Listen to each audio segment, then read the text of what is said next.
मनोज जरांगे पाटलांनी तुमचं काही वाटोळं केलेलं नाही, त्यामुळे कृपया तेवढी काळजी तुम्ही घ्यावी अशी माझी विनंती आहे तुम्हाला। हा समाज जातीसाठी कमी लढतो, हा समाज धर्माचा विषय आला की तो उभा राहतो, ताठमान्यानं ताठकान्यानं उभा राहतो आणि मग ते धर्माचं कारड पुढे करतात।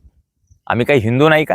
आणि हिंदू मुळात हिंदुत्वाची लढाई जे नेतृत्व हिंदुत्वाचं नेतृत्व करतायत ना, त्या सगळ्यांना सुद्धा एक माहित असायला पाहिजे की तुम्ही मराठ्यांच्या जीवावर आहे, लक्षात ठेवा, बहुतांश मराठ्यांच्या जीवावर आहे तुम्ही। मराठा मोर्चा काढणार म्हटलं की उठले लगेच लक्ष्मण हाके। मराठा सरपंचाची हत्या झाली, सगळ्या बाजूनं वादळ उठलं, उठले लगेच लक्ष्मण हाके। वाघ्या कुत्र्याचा विषय आला, उठले लगेच लक्ष्मण हाके। आता 27 ऑगस्टला जरांगे पाटलांच्या नेतृत्वाखाली मराठा मुंबईच्या दिशेने जाणार, उठले लगेच लक्ष्मण हाके। लक्ष्मण हाके लगेच का उठतात मराठ्यांचा विषय आल्यानंतर, हे मात्र आपल्याला कळलं नाही। पण मराठा बांधवांना माझं एक सांगणं आहे, माझी कळकळीची विनंती आहे की लक्ष्मण हाके ज्यावेळी पुढे होतो, लक्ष्मण हाकेला आपण कुठल्याही तीव्र प्रकारच्या प्रतिक्रिया देतो आपल्या बाजूनं, त्यावेळी न कळतपणे धनगर समाज दुखावला जातोय, लक्षात घ्या। अख्खा धनगर समाज लक्ष्मण हाकेंच्या पाठीशी ठामपणाने उभा आहे, हे मात्र आपण शाश्वतीनं सांगू शकत नाही, खात्रीनं सांगू शकत नाही। पण आज लक्ष्मण हाकेंना ज्यावेळी आपण विरोध करू, लक्ष्मण हाकेंच्या विरोधात काहीतरी चिखलफेक करण्याचा प्रयत्न करू, त्यावेळी नाईलाजानं अखंड धनगर बांधव आमचे दुखावले जात आहेत। त्याची काळजी आपण घेऊयात। हे आंदोलन आपल्या हक्काचं आहे, ते कुणाच्या विरोधातलं नाही। हे आंदोलन मराठा जातीच्या कल्याणाचा, विकासाचा आहे। ते कुठल्या जातीचा द्वेष करण्यासाठी आणि कुठल्या जातीला पाण्यामध्ये बघण्यासाठी हे आंदोलन नाही, हे आपल्या सगळ्यांना माहित आहे। पण विनाकारण या ठिकाणचं जातीय सलोखा बिघडू द्यायचा, अशा प्रकारचं एक षडयंत्र आखलं जाते। आता त्याचे मास्टरमाइंड कोण आहेत, त्या पाठीमागचा ब्रेन कोण आहे, याच्या खोलात आपल्याला जायचं नाही। आपण आपल्या हक्काची लढाई लढतोय। आणि मी परवा व्हिडिओमध्ये सांगितलं तसं जरांगे पाटलांसारखं एक प्रामाणिक आणि निष्कलंक नेतृत्व जर मराठ्यांना मिळालं असेल तर मराठ्यांनी याची काळजी शेवटपर्यंत घेतली पाहिजे। काय झालंय मी तुम्हाला थोडं स्पष्टपणानं सांगतो। तुम्ही हिंदू धर्मातल्या बाकीच्या जातींचा विचार करा, हिंदू धर्मातल्या मराठ्याच्या जातींचा तुम्ही जरा विचार करून बघा। रामोशी बांधव स्वतःला हिंदू म्हणवतायतच, धनगर बांधव स्वतःला हिंदू म्हणवतायत, बरोबर। कुंभार असेल, माळी असेल, ओबीसी मधला तो सगळा वर्ग स्वतःला हिंदू म्हणवतोय। पण ज्यावेळी जातीचा विषय येतो, धनगर समाज एका बाजूला हिंदुत्वाचा विषय येतो, त्यावेळी ते हिंदुत्वाच्या बाजूने उभा राहतात। पण धनगर म्हणून त्यांचा ज्यावेळी विषय येतो, अखंड धनगर समाज एकमुखी नेतृत्व म्हणून पडळकरांना स्वीकारतो। कसं काय? एकमुखी नेतृत्व म्हणून रामोशी समाजाने एमएमला स्वीकारलं मोहननानामधने, एकमुखी नेतृत्व म्हणून अखंड बौद्ध समाज प्रकाश आंबेडकरांना स्वीकारायला तयार आहे। किती मी तुम्हाला दाखवू? एकमुखी नेतृत्व म्हणून सुकुमार कांबळे असतील, मच्छिंद्र सक्ती असतील, यांना मातंग समाज स्वीकारतोय। सगळ्या बाजूनं हा समाज कुणाला तरी ते स्वीकारत राहतायत, हे आपलं नेतृत्व आहे असं त्यांना वाटतंय। मग त्या नेतृत्वाबद्दल व्यक्तिगत कुठल्याही प्रकारचं काही त्यांच्या मनात असेल, कुठल्याही प्रकारचे मतभेद असतील, तर ते सगळं विसरून, ते सगळी पायतानं बाजूला काढून ते नेतृत्वाच्या पाठीशी जायला तयार आहेत।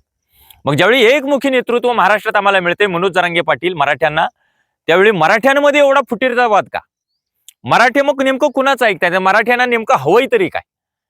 या प्रश्नाचा उलगडा झाला पाहिजे, मनोज जरांगे पाटलांना आपण स्वीकारायला पाहिजे। आणि आणखी एक षडयंत्र मी तुम्हाला सांगतो बरं का, मी हिंदू धर्मातल्या जाती एवढ्यासाठी म्हटलो की ज्यावेळी मराठा समाज स्वतःच्या हक्काची लढाई लढायला जातो, ज्यावेळी मराठा समाज स्वतःच काहीतरी बघतो, स्वतःच्या कल्याणाचं बघतो, त्यावेळी आमचा वीक पॉइंट या लोकांना कळलाय, मराठ्यांचा वीक पॉइंट त्यांना कळलाय की हा समाज जातीसाठी कमी लढतो, हा समाज धर्माचा विषय आला की तो उभा राहतो, ताठमान्यानं ताठकान्यानं उभा राहतो आणि मग ते धर्माचं कारड पुढे करतात।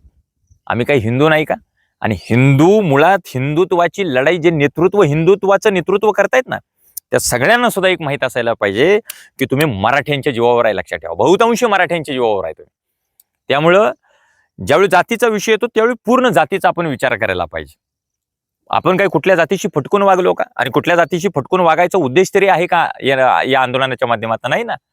त्यामुळे या सगळ्या गोष्टींचा मला वाटतं विचार झाला पाहिजे की ज्यावेळी धर्माचं कारड आम्हाला थांबवण्यासाठी कुठेतरी पुढे केलं जातंय आणि मग मराठा समाज त्यातनं फोडला जातोय, मग एक बीजेपीकडे जातो, नाहीतर मग काँग्रेसकडे जातो आणि मनोज जरांगे पाटलांचं नेतृत्व पूर्णपणे कमकुवत करायचा प्रयत्न केला जातो।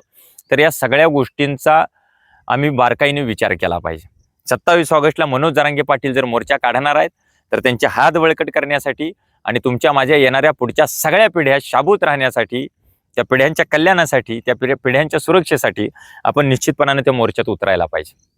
निश्चितपणाने जरांगे पाटील यांच्या पाठीशी जायला पाहिजे. हे पुन्हा पुन्हा सगळं करण्याचं सांगण्याचं कारण एवढंच आहे की जाणीवपूर्वक इथला सगळा जातीय सलोखा बिघडवायचा आणि मनोज जरांगे पाटील काही करत असतील तर वेगळ्या प्रकारचं काहीतरी कटकारस्थान करायचं. आता बऱ्याच घटना अलीकडे घडलेल्या आहेत, पण त्या कशासाठी घडल्या तर त्याचंही एक कारण आहे की जाणीवपूर्वक आम्हाला मराठा आंदोलन या विषयावरनं डायव्हर्ट करण्यासाठी काही गोष्टी घडवल्या जात आहेत. लक्षात ठेवा. मला तर कधी कधी त्या पंढरीच्या वारीतल्या जो विषय आपण काल परवा ज्याच्यावर व्हिडिओ केला, अगदी पुरोगाम्यांना आणि त्या ठिकाणच्या सगळ्या उजव्या विचारसरणीच्या माणसांना आपण झापलं, पण मला कधी कधी वाटते की मराठा आंदोलन आता हायलाइट होते, ते मोठं निघू शकते, ते मुंबईच्या दिशेने जाणार आहे.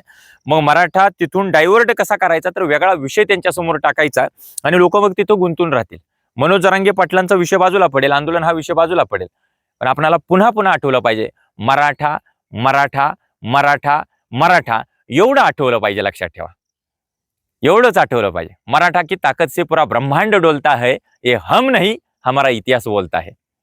हे एवढं आठवू द्या आम्हाला. आणि किमान आता आपल्या कल्याणाची लढाई होते तर त्या दिशेने आपण जाऊया. आपण बाकी सगळे धार्मिक आहोत, आपल्या धर्माच्या बाजूने आपण सगळेच आहोत आणि आपल्यासोबत खांद्याला खांदा लावून सगळा 12 बलुतेदार 18 आलुतेदार सगळी येता येतच. पण ज्यावेळी जातीचा विषय आहे, जातीच्या कल्याणाचा विषय, त्यावेळी जाऊया ना त्या बाजून. बाकी मला या आजच्या व्हिडिओमध्ये जास्त काही बोलायचं नाही, पण आपल्याला जाणीवपूर्वक काहीतरी डायव्हर्ट करण्याचा प्रयत्न केला जातोय. ते लक्ष्मण हाके सातत्यानं काहीतरी उठतायत, सातत्यानं बरळतायत. आमच्या सरपंचाची हत्या झाली तरी ते बरळणार. कुठलाही विषय आला, मराठा विषय आला की ते बरळतातच. ते पाठीमागे तर ते एकदा असं त्यांनी वक्तव्य केलं की गावगाड्यामध्ये मराठ्यांच्या मनगटाला मनगट धरायची ताकद फक्त धनगर समाज ठेवतो. अरे बाबा, मनगटाला मनगट धरायची तुम्ही जी भाषा करताय ना, याचा अर्थ तुम्ही दाखवून देताय की मराठा दहशतवादी आहे आणि आम्हीच फक्त त्यांना नमवू शकतो, आम्ही थांबवू शकतो. कधी त्रास झालाय तुम्हाला वैयक्तिक? लक्ष्मण हाके, हे सगळं राजकीय पोळी भाजण्यासाठी जर चालू असेल तर कृपया थांबा. हा राग, हा द्वेष मनामनात वाढत जातो. कृपया मनभेद तयार व्हायला नको, याची काळजी तुम्ही घ्या. आणि मनोज जरांगे पाटलांनी तुमचं काही वाटोळं केलेलं नाही, त्यामुळे कृपया तेवढी काळजी तुम्ही घ्यावी अशी माझी विनंती आहे तुम्हाला. आजचा जो व्हिडिओ आहे मराठा बांधवांसहित सगळ्या माझ्या समाज बांधवांनी त्याच्यावरती व्यक्त व्हावं असं मला वाटतं. मनापासून धन्यवाद.